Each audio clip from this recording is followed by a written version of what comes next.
I promise you, your eyes are not deceiving you. That was all red crit on Mesa of all frames. If you want to learn how to do just that, definitely stick around as a lot goes into this admittedly broken setup. Like so many other frames, Abyss of Dagath buffed Mesa indirectly in a lot of ways.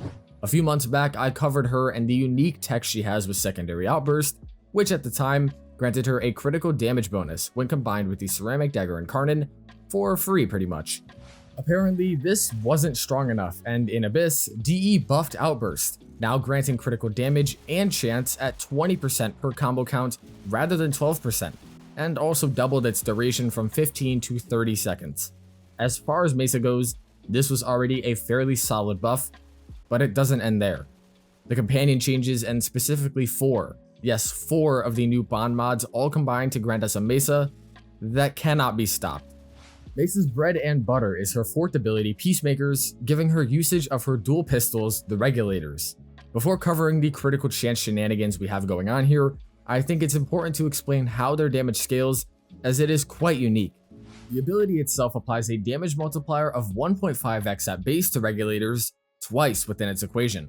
They are additive with each other, being affected by ability strength and stacking additively with damage mods. Because of the similar function between the two, modding for base damage through Hornet Strike or even Galvanized Shot is not worth it on Regulators. For the aforementioned damage multiplier, one of the 2 applied buffs does not scale off conditional strength sources, making mods like Growing Power or Energy Conversion less effective than you might expect on Mesa. Firing Peacemakers also grants them an additional multiplicative damage bonus with a cap of 150%. This bonus is slowly applied for just firing Peacemakers, achieving its max value after the 20th burst. Considering that the pistols fire in bursts of 2, and holding down the trigger has her auto-aim towards enemies, this is just more free damage for shooting stuff. In terms of their base stats, they are quite good. 3x critical damage, 25% crit chance, and a 10% status chance, with its base damage consisting of 50% impact and 25% of the other IPS elements. In regards to hitting red crits on Regulators fairly consistently, we need to pretty heavily buff their crit chance, with the first method being a combination of the previously mentioned Secondary Outburst and the Ceramic Dagger. Outburst will consume your current combo on Secondary equip to provide a crit chance and damage bonus. This would lead you to expect that every 30 seconds you'd want to build 12x combo to max out the buff at 240% of both stats, but we're playing Mesa. We don't want to melee enemies. The Ceramic Dagger solves this issue through its Adapt Reflexes and Gun and Blade perks, granting 120 initial combo when paired with Covert Lethality and Corrupt Charge. This grants us a base 9x combo, which provides a 180% bonus from Outburst. That's good and all, but it gets better. Tandem Bond on our companion grants their melee hits the ability to build combo at 6 per hit. Pairing this with Seismic Bond, which causes their melee attacks to create a 4-meter shockwave on hit, makes this build even faster, and the channeled ability requirement for this mod is satisfied by Peacemakers. At our initial combo value provided by Ceramic Dagger, our companion only needs to make contact with 10 enemies within Outburst's 30-second duration, and making this even easier is that the buff will not consume combo if it would not provide a higher bonus than the currently active one. Actually activating Outburst is quite easy. While it does affect Regulators, swapping to them does not proc it. But if you have your secondary, Dex Furis in my case, in your hands when you cast their 4th, leaving Peacemakers counts towards Outburst activation requirements, proccing the then universal buff. Now, Outburst provides 240% crit chance and damage, raising our CC to 85% and our crit damage to 10.2x. Our next source of critical chance comes from 2 sources of flat or final CC, Arcane Avenger and Cat's Eye. Avenger gets procced off of self-damage, easily triggerable to Combat Discipline, which has some more synergies with the full build that will be discussed later. This provides 45% final crit chance rather than the multiplicative counterpart gained from mods or Secondary Outburst in this case. Cat's Eye, on the other hand, rests on the Adarza Kavat, buffing our crit chance by another flat 60% every 20 seconds, lasting for 10 seconds. This buff is effectively active twice a minute, as its cooldown does not begin until the buff has ended, and unfortunately, Manifold Bond is not present on Beast Companions, probably due to Smeedy's charm. With those 2 active though, our new total crit chance sits at 190%, oh so close, yet quite far. Of our final two methods, the far simpler is just modding crit chance on regulators themselves. Primed Pistol Gambit relative to Creeping Bullseye grants 13% less crit chance, down from 200 to 187, but doesn't have the negative fire rate stipulation, and you never want to do that on Mesa. With the added 187, we are now above 200%, sitting at 236.75% crit chance, meaning 1 out of 3 regulator shots will red crit, and in true Kai style, it ain't over yet. Our last remaining source of CC comes from Archon Shards, particularly 5 red shards for secondary critical chance. Okay, I know this is a high investment, and remember, if you'd rather not, you're still well above 200%. But with these 5 non-Tau shards providing another 125%, our value sits at 268%, which can be raised to 286% with the use of 5 Tau red Archon shards. Barely anybody is actually going to be able to achieve that, but the over 200% is not too difficult. While all the absurd critical chance buffs are very powerful, there's even more we can do for regulators. Moving back to the Adarzakavat, Reinforced Bond provides an additional 60% fire rate towards them if your companion shields or overshields surpass 1200, with weapon reloads granting 150 per.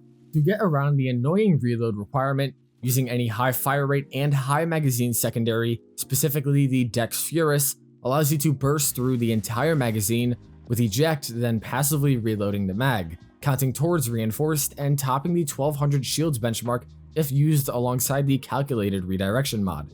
Our other bond mod buff comes from Tenacious, giving a final 1.2x increase in our critical damage if our companion's critical chance is over 50%, easily achievable through the bite mod. Riding off the companion build is Fetch for pickups and Hasten Deflection for pet shield getting assistance. For regulators themselves, Galvanized Diffusion for more multi-shot, Prime Pistol Gambit and Target Cracker for the crit stats, Lethal Torrent for even more multi-shot and fire rate, with our elemental combo being Corrosive for raw damage paired with Primed Heated Charge. This last slot should be filled by a Bane, as it is the most effective mod remaining. Remember, Strength functions additively towards base damage, so Hornet Strike is not needed, and Galvanized Shot is a bad recommendation on regulators anyway, due to their abysmal status chance and strength to base damage function, of course. Now, if you really don't want to use a Bane, which I understand, Hornet Strike will work just fine. In terms of even more outside fire rate buffs, there are 2, one coming from Afentis and its Ballistari Might buff. Throwing down Afentis will create a 5-meter sphere around the gun, granting Ballistari Might if you get just 1 kill while within it. Might gives a few buffs, with the most important being 20% more fire rate. I know that's not very much, but if we can do it, why shouldn't we? For Mesa herself, Nourish will be our Helminth for some very important reasons. Using it, we gain a massive energy multiplier, allowing us to run 45% efficiency alongside a viral damage bonus for regulators and an AoE viral wave on damage taken, proccing 1 stack on all enemies within its radius, capable of being procced by combat discipline, which as said earlier is also triggering Arcane Avenger. At such a low efficiency, Peacemakers would drain 23.25 energy per second, but with Prime Continuity and Constitution, we lower this to 12.7, and with Seismic Bond's secondary effect providing 30% more efficiency, it becomes a very manageable 10 per second. Furthermore, this level of duration brings our ability timers to 45 seconds on Nourish and Shadow Shield, with Shooting Gallery lasting 54 seconds. Speaking of Shooting Gallery, it is our final remaining source of bonus damage for regulators, giving it 60% more base damage on this build when at 243 strength, achievable from Blind Rage and Umbral Intensify.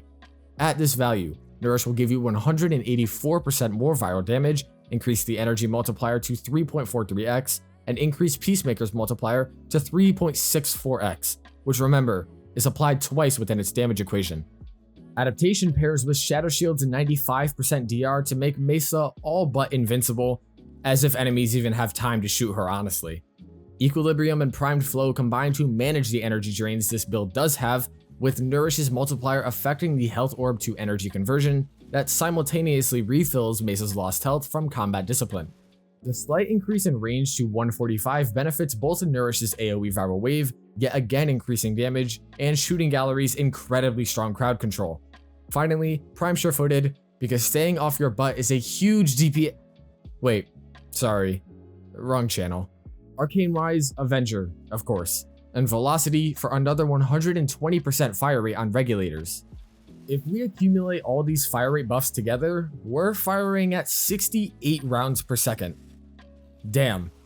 With weapons, reload speed on Afentis, and primary dexterity to give more combo duration, alongside Amalgam Serration for the extra sprint speed work just fine. Dex Furis only requires the fire rate mods and eject magazine, and Ceramic Dagger needs both initial combo mods with rush and contact being purely QOL, increasing combo duration some more. Focus school wise, anything works, though Matterize additional casting speed is highly appreciated, or you can use Zenorek to help with energy management when regulators aren't active. We all thought the Korra video was nuts, but then I just had to think of this. The power creep is insane. Thank you so much for watching. Your support really means it all to me. I just got affiliate on Twitch and will be live streaming on there and YouTube pretty consistently over the next couple of weeks, so come hang out sometime. Many more thanks to all of my supporters on Patreon and YouTube though. If you would like to go check them out, links are in the description, where you'll find you get my videos a whole day before everyone else, and your name up on screen with these cool people. Thank you to Wally, Lyric, Scotty Nose, Sage, Intellectual, 3000, Aerdis, and everyone else on screen of course. Your support is very appreciated. I hope this video was informative and helpful, and I will see all of you guys very soon. Peace!